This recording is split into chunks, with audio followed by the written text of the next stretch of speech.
20 বছরে কিন্তু রোজা ফরজ। আরে সন্তানের লেগা কত আদর দেখাও, আর এই রোজা না রাখার কারণে তোমার সন্তান যে হাজার হাজার বছর জাহান্নামের আগুনে জ্বলবে, এই টেনশনটা তোমার ভিতরে নাই। এই আমি আমার মা বোনদেরকে বলবো,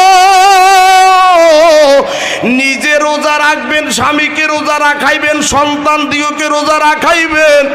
ঘরের ভিতরে কোনো পাক চলবে না। দিনের বেলায় পাক একেবারে বন্ধ করিয়া দিবেন, কারণ রমজান মাস হচ্ছে রহমতের মাস, বরকতের মাস, নাজাতের মাস, গুনাহ মাফের মাস।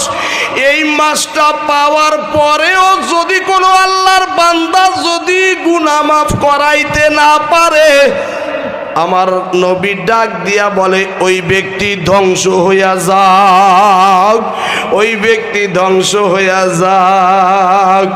এ আল্লাহর বান্দারা, এই জন্য এই যে 20 দিন পরে আসতেছে, 20-25 দিন পরেই মাহে রমজান মাস। রোজা রাখবো কে কে? হাত উঠাই। নারায়ে তাকবীর, নারায়ে তাকবীর। আজকের মাহফিল সফল হোক, সফল হোক। মাশাআল্লাহ, মাশাআল্লাহ। ওগো দয়ার মালিক আল্লাহ,